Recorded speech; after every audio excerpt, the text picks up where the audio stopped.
बोलो जयकारा बोल मेरे श्री गुरु महाराज की जय। इस प्रकार निर्माण कार्य के बृहद भंडार में इस बड़े टैंक ने भी अपना स्थान बनाया।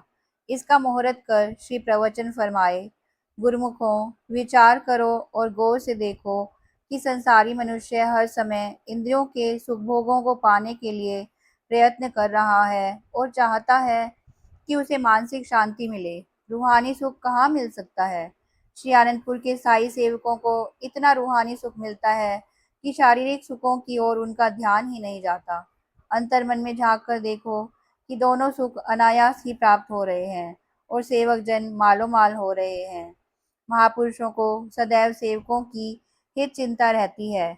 इस बड़े टैंक को बनाने का मकसद यही है कि इसमें पानी इकट्ठा होने पर कभी भी पानी की असुविधा नहीं होगी।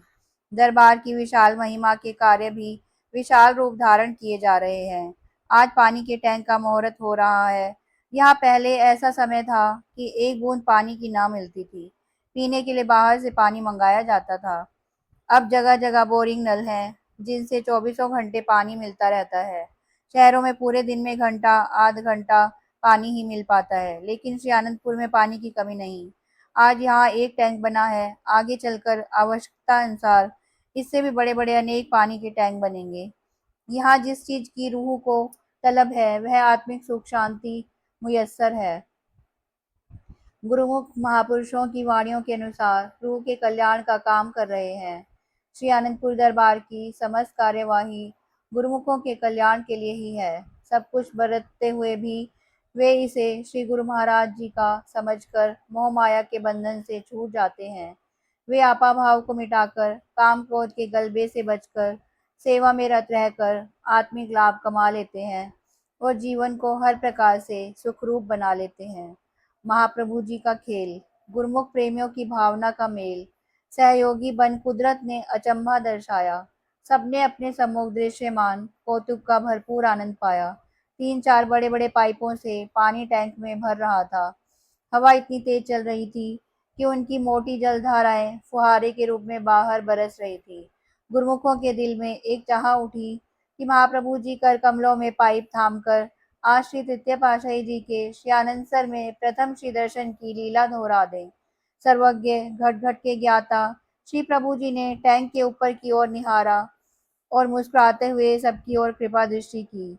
उसी समय चारों बड़े पाइप दीवार के ऊपर से ऐसे सरके कि नीचे की मुंडेर पर आकर स्थिर हो गए। अब इतने मोटे पाइप की जलधारा एकदम सब पर पड़ने लगी तो आंखें चौंधिया गई। कुदरत भी महापुरुषों की चेरी बनकर सेवा का सौभाग्य पाने से नहीं चूकती। सबने श्री दर्शन के ऐसे स्वर्णिम अवसर को पाकर अपने को धन्य बनाया। बोलो जयकारा बोल मेरे श्री गुरु महाराज की जय। शिमला पहाड़ी। श्री सद्गुरुदेव जी महाराज श्री तृतीय पातशाही जी ने टीलों से भरी हुई धरती को समतल करवाते हुए एक ऊंचे स्थान को समतल न करवाने की मौज प्रकट की। उस स्थान को नीचे से लेकर ऊपर तक नींव को पत्थरों से भरकर ऊपर के स्थान को समतल करवाया। आसपास की जगह पहाड़ियों की तरह बनवाई। यहाँ पर गुरुमुखों को सेवा, सत्संग तथा श्री प्रवचनामृत का अलभ्य लाभ प्रदान किया। इसे शिमला पहाड़ी के नाम से सुशोभित किया। यहाँ पर कुछ पेड़ पौधे लगवाए जिससे दर्शनार्थी संगतें इस स्थान पर पहुंचकर ठंडक तथा शीतल हवाओं का आनंद लें। आपने श्री पंचम पातशाही जी महाराज प्रत्येक उन स्थानों का नवीनीकरण किया जो पहले महापुरुषों की स्मृतियों को संजोए हुए था। आपने ढलान नुमा सड़क को पक्का करवाया, दोनों ओर सुंदर जंगलों को लगवाया ताकि कोई भी साइड से चलता हुआ असावधान होकर नीचे न गिरने पाए। ऊपर भी दर्शनार्थी पर्यटकों के लिए कमरे व बरामदे बनवाए। पहाड़ी नुमा स्थान को रंग बिरंगे फूलों से सुसज्जित करवाया, जहाँ तितलियां और भंवरे गुंजार भरते हुए मन भावन संगीत से आकर्षित करते हैं। एक और तालाब बनवाया जिसमें भांति भांति के कमल पुष्प अपनी ही शोभा निखारने लगे। ऐसी ठंडी समीर और सुगंधित वायु के झोंकों ने वातावरण को अद्वितीय बना दिया। आप श्री अनंतपुर के स्थायी निवासियों को साथ ले जाकर वहां उन्मुक्त वायुमंडल में सैर करने का आदेश देते। आप स्वयं मंद मंद मुस्कुराते हुए सबको आशीर्वाद देते। पास बुलाकर प्रसाद खिलाते, प्रवचनामृत फरमाते।